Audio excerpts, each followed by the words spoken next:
Yo, what's going on, guys? It's your boy. Welcome back to another video. So today we're going to be reacting to the Marvel's trailer. I went away for a little mini vacation this weekend. I was gone for like maybe 5 days, and I swear I missed everything. Barbie and Oppenheimer released, so I gotta go watch those movies and make movie reviews of that. And Marvel also decided to drop the trailer for the Marvels literally the first day I was gone, but I decided I was gonna wait for it so I could give it full, honest, 100% reaction. I have no idea what's going to happen in this, but something that is nice is, because of the timing of everything, I went on my vacation, I came back, today is Wednesday, the last episode of Secret Invasion released today, so I've already seen that, so I've seen it before watching this trailer. I feel like a lot of the people, have watched this trailer before, the last episode of Secret Invasion, so, I might have a different, set of, you know, thoughts about it because I've already seen the ending of Secret Invasion, but I don't know. So we're gonna go to dive right into this. Very excited.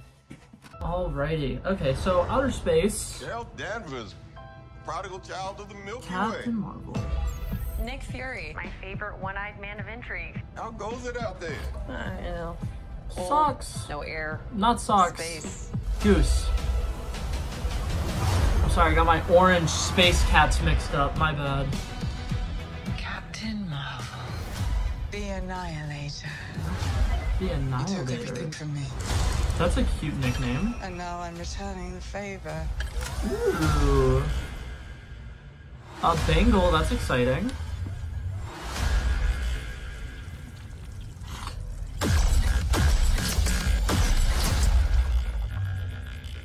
Oh, fun. What is happening to me? I do like that this is going to be a She's Freaky tangled Friday with thing. I think unleashed that's a cool powers. twist that they're doing. So we switch places whenever we use them. Strong theory. You can absorb light. I think I Captain can Marvel's see suit it. in this looks Who's amazing. Kamala? Hi. She can turn light into physical matter, which I have never heard of. I could totally show you. No! Oh, she's falling from the sky. Oh, they're falling from the sky.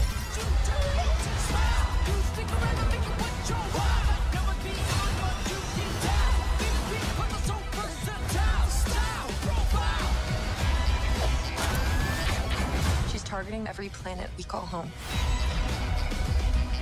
I would never Oh, the choose Statue of Liberty. to bring anybody into this. You are not the only thing standing between this and the universe. Oh my god, Oh, Flurkins.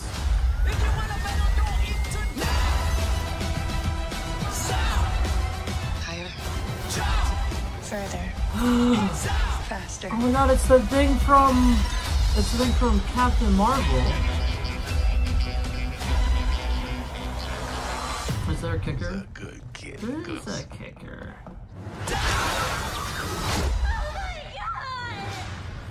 I can't. Can you? I got it. Okay, fascinating. So far this still hasn't given us a lot of editing, but we know that the three of them are going to be working together. It appears that a lot of it's going to take place on Earth, which is surprising to me. I was expecting this to be more of an outer space type thing, but I don't know. Definitely everything with Monica Rambeau and Ms. Marvel, probably like the first half of the movie is probably going to start off on Earth, which is more than I could say. I was expecting with how Secret Invasion ended that we were going to be fully focusing on Saber and in the outer space or whatever. Something that I don't like the fact that, and this has nothing to do with the trailer, this has everything to do with Secret Invasion. Where we left off with Secret Invasion, Nick Fury's like going out in space and it looks like he's probably looking for a new world for the Skrulls.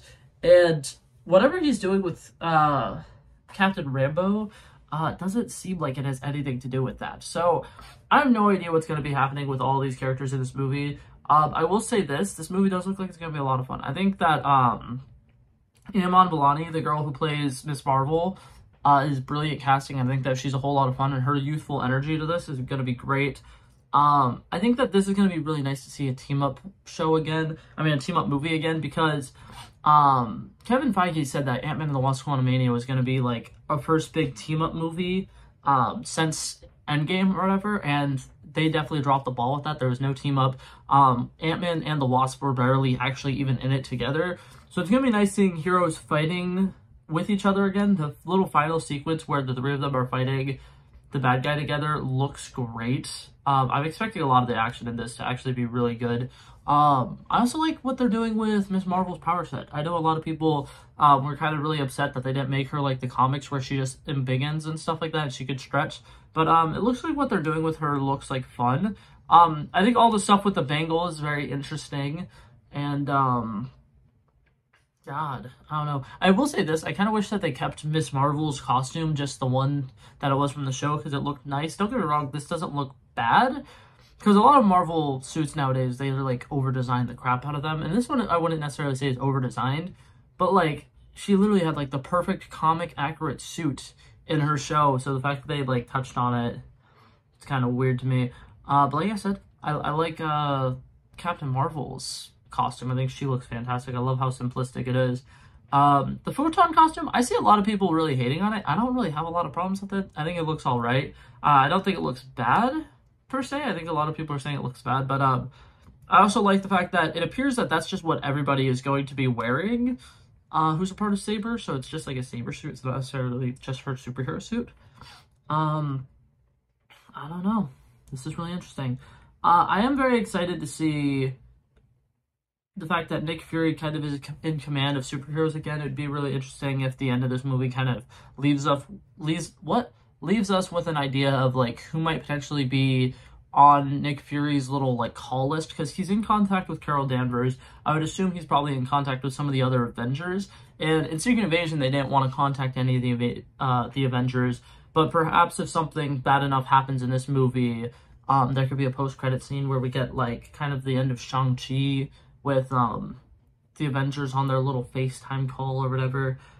I don't know. I think that that's something that the Marvel is really missing right now, is the interconnectivity of it was one of the coolest things ever. And in Marvel Phase 4, they released 13 projects, and aside from Wong, there was no interconnectivity of it. So I'm really hoping that this has something that connects it to something else. I don't know. We're gonna have to wait and see. So far, everything looks like fun, though. I think the visuals look great. I think that all of their power sets look really cool. And I think that they're going to clash well together. I wasn't the biggest fan of Monica Rambeau in WandaVision, but it looks like they're really fleshing out her character, which is nice. Good for her. I'm glad to see the actress is getting a chance to shine. The bangle is a very important thing. I wonder if that is the other bangle for Miss Marvel, and if we're going to get a better understanding of what the bangle is, because I could be wrong, because I really did not like the Miss Marvel show, so I haven't rewatched it, but I'm pretty sure they gave us virtually nothing on what the bangle was. It was just something that helped her harness her powers. So I don't know. I'm looking forward to this movie, though. I think it's going to be a lot better than people are kind of currently giving it credit for. So many people are saying it's going to flop. And that might be the case. But also, Samuel L. Jackson is huge. I don't think people realize that Samuel L. Jackson has a decent amount of pull. So some people who wouldn't necessarily watch this movie will probably want to watch this movie. This is a good shot of Photon's costume. I still don't know how I feel about it, because honestly, the white and black I think is good. I like the fact that it's a superhero costume that doesn't have a bunch of flashy colors, but at the same time, I don't know, there's too many like shapes going on with it. I don't know. I am very looking forward to this movie, though. I've heard a lot of good things about behind-the-scenes stuff. Something that I liked is I've heard Brie Larson say, well, she's a character who can fly, so she does a lot of, like, just flying around, even when it's not necessarily something where she has to go fly to do something. So I'm hoping that that's the thing, that in this movie they're kind of more casually using their powers, as opposed to most Marvel things, they only use their powers when they get into fight sequences, which is something that I hate. I rewatched all the Fox X-Men movies recently, and I kind of miss seeing, like, those characters just use their powers in their regular day-to-day life, because that's something we don't really get a lot in superhero movies and stuff. So I don't know, but I think I'm going to go ahead and leave this there. This trailer looked like fun. There isn't a whole lot to get from this trailer, but that being said, this isn't the final plot one, I believe. I believe there's probably going to be one more that's going to spoil everything for the movie for us and probably show the final fight scene in its entirety. I'm kidding, but Marvel likes to do that sometimes. But yeah, yeah, that was it for this video, guys. Hopefully you guys enjoyed it, and I'll hopefully see you guys in the next one. Peace out. Bow. Bow. Bow.